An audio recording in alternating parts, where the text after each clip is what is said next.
Hi peeps, this is part 2 of the training tutorial on the OnAir Flight Manager program. Okay, so I'm actually in Palmerston North, even though that we booked a flight to Palmerston North.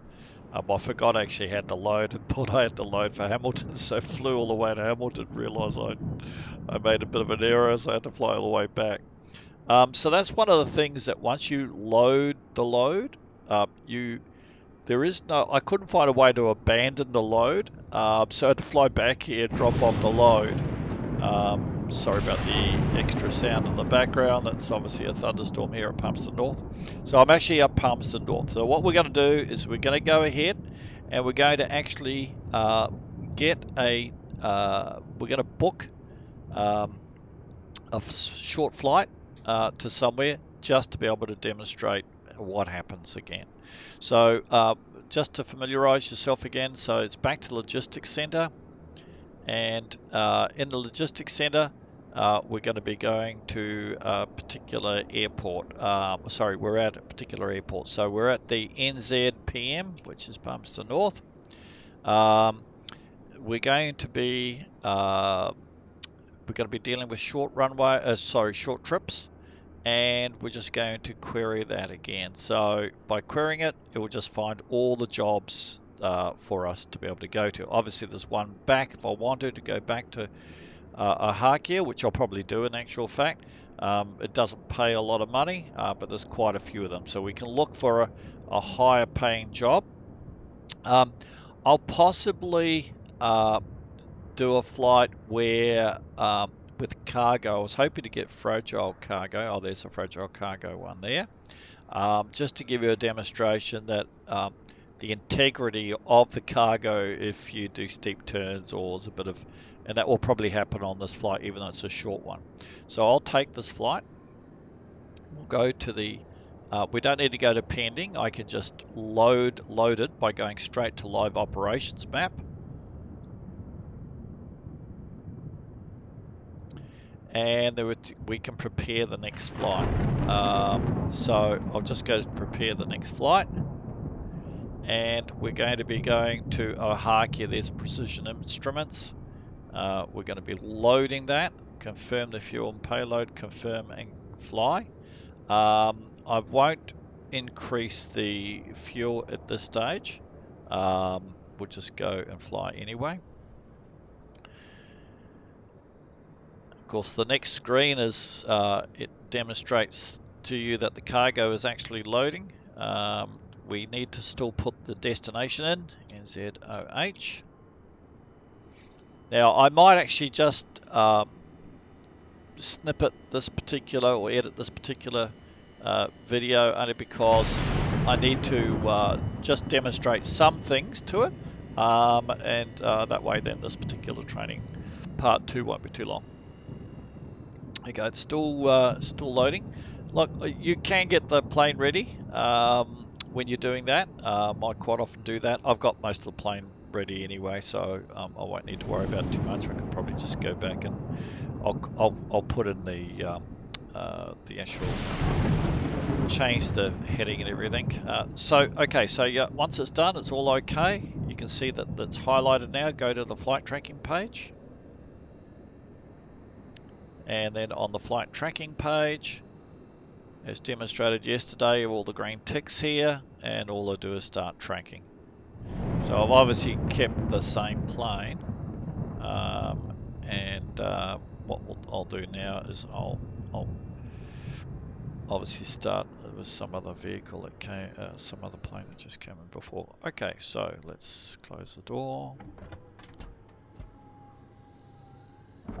and we'll cargo, we'll just drop that off. Okay, let's get the plane going.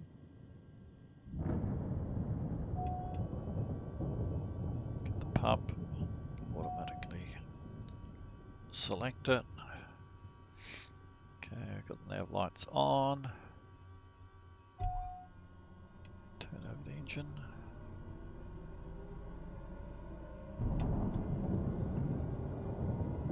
I had the icing on before, even though the ice has gone off the plane now at this level, because it was pretty cold coming past the Ruapahu, which is the volcano, flying at about, I don't know, about 15,000 feet, and it was, yeah, it was quite exciting actually.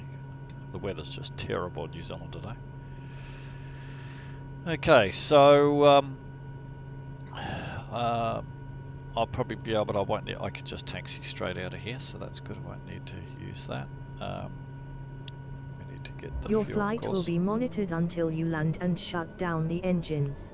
Okay, so there's the tip. So once the engine's obviously running its own, I had it just turning over, forgot to put the fuel on. So I can flip on the taxi because we're just going to do that straight away. And off we go. So I haven't set up this, which I need to do. So we'll just set the flight plan. We'll just do it direct. So origin,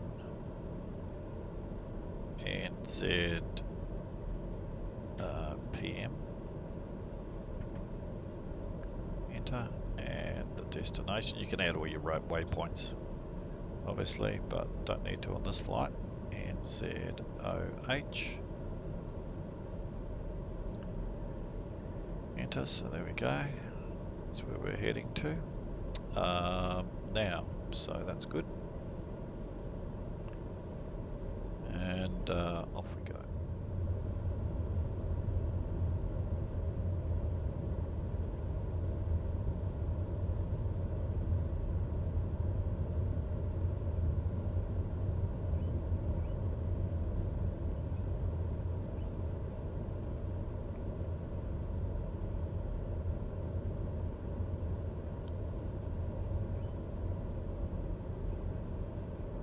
Palmerston Tower, Dayer, November 1567, uniform ready at runway 25, departure to the west. Tower, November 1567, uniform, cleared for takeoff, runway 25 west, departure approved. Cleared for takeoff, runway 25, Dayer, 67, uniform. I might do a fairly steepish turn at some stage just to show you the integrity, how it's connected.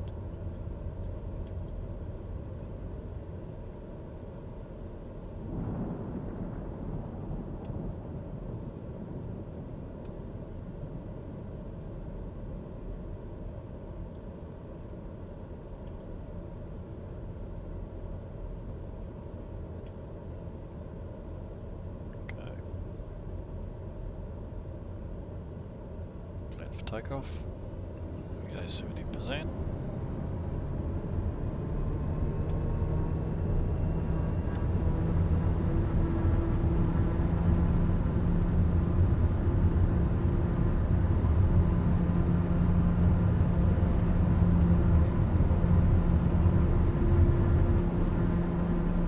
Airborne time logged.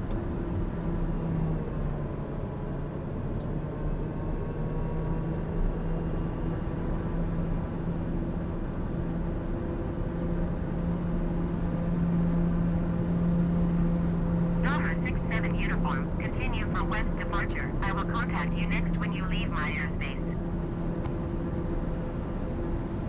Palmerston Tower, Dayer, November 1567, uniform, continue for west departure.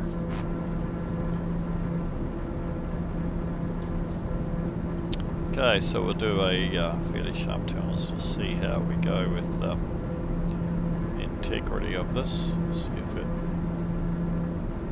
There we go. So it's telling me straight away that my G-force was too much, and now it's reduced the payload integrity down to 98.93%. So that's what you, that's the warning you get for that. Could be G-forces with, like, if you're choosing the wrong altitude and you haven't done enough investigation or research into the actual flight itself, and you haven't chosen the correct setting to probably for the altitude, where the turbulence is. It will give you a obviously it will indicate to you that there's a bit of an issue, and it will drop the integrity, because of the G-forces again. So that's a pretty good demonstration of exactly it. So I won't get up too high here. Palmerston Tower Day What or I'll do November is- 1567 uniform frequency change. The Hegia Tower Day or November 1567 uniform is 9 miles southeast with echo to land. Tower, November 1567 uniform Hegia Tower. Enter left downwind runway 09er. QNH 29er.9er with com. Enter left traffic runway 09er Day or 67 uniform.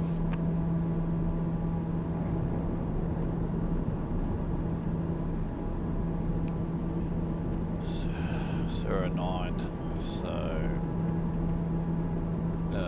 I'm gonna have to fly right past and come right around left traffic.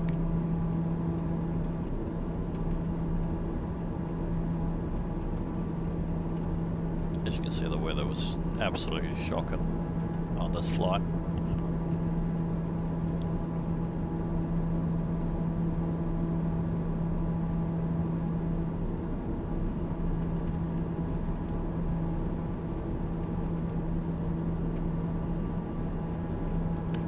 Don't you love low cloud?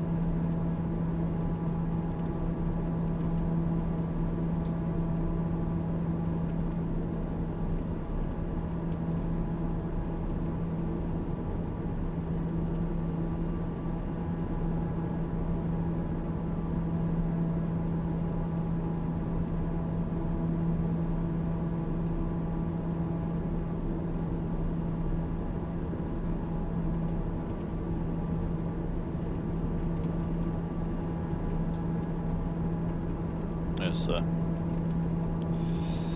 that's not 09, so that is obviously that's the one I'll be landing on, so I'll just go downward and go left.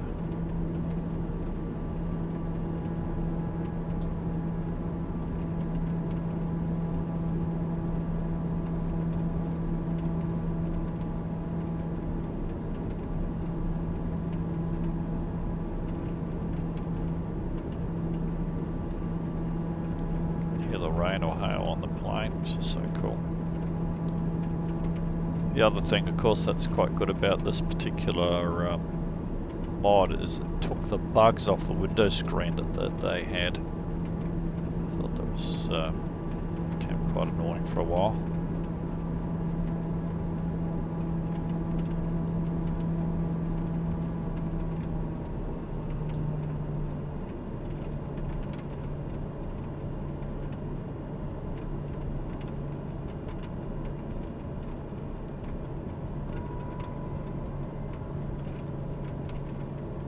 Realistic, isn't it? In a thunderstorm, my goodness.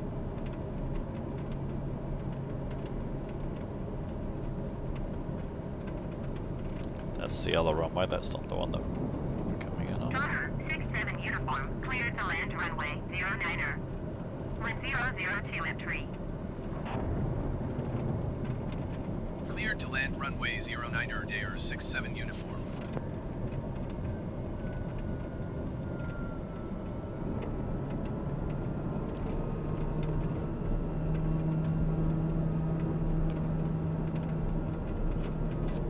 Go. Landing gears all done. That's good.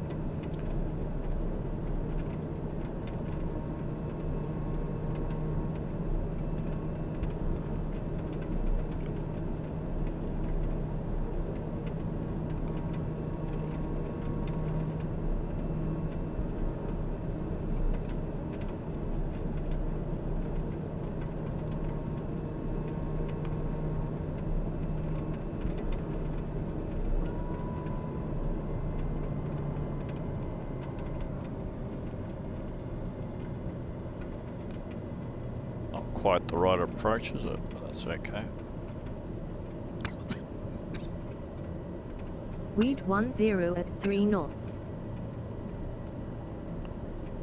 500. Sorry.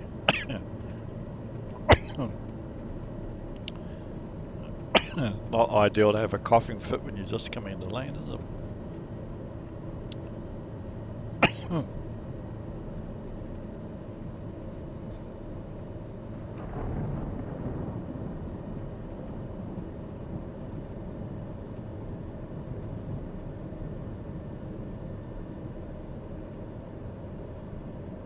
Landing time logged.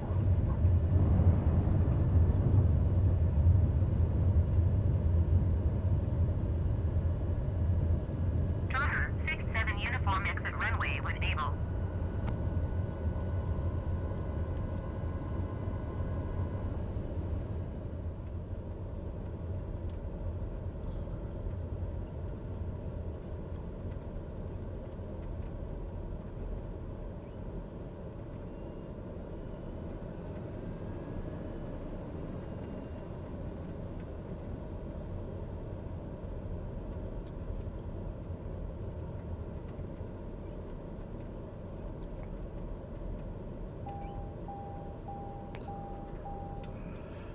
Okay, so when you shut down the engines, that's when it logs the Engine flight. off time logged.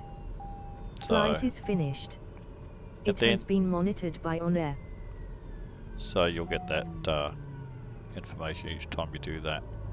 Now, so obviously from here, until you get the plane obviously settled, then you can head off to the, because you'll probably do another flight just to be able to, you know, go to your next job, etc. So obviously you're not going to be turning too much off. I can't stand the sound of the pumps, so I'll turn that off. Okay, and you head back to here, just hit the OK button. And then you can go to your company, you can go to the income statement, and you can check on your income statement for your flights. You can probably just go to the balance sheet and you'll be able to see if the amount has increased or not. And of course, if you go back to your pending jobs, that pending job, of course, isn't displayed anymore. So it's just the ones that are left. So that one was one that I haven't done yet. That's the one to Hamilton, which I took. I thought I had the actual cargo with me, but it was actually to Palmerston North from yesterday's part. So that was a wasted trip at that there and back. Lots of fuel that I didn't need to spend. Anyhow, so that will give you a little bit of an insight into how to do the flight, how to deliver the cargo. What I'll do is I'll do some more videos on the FBO and also and maybe answer some of your questions that you might have. Okay, thanks for watching.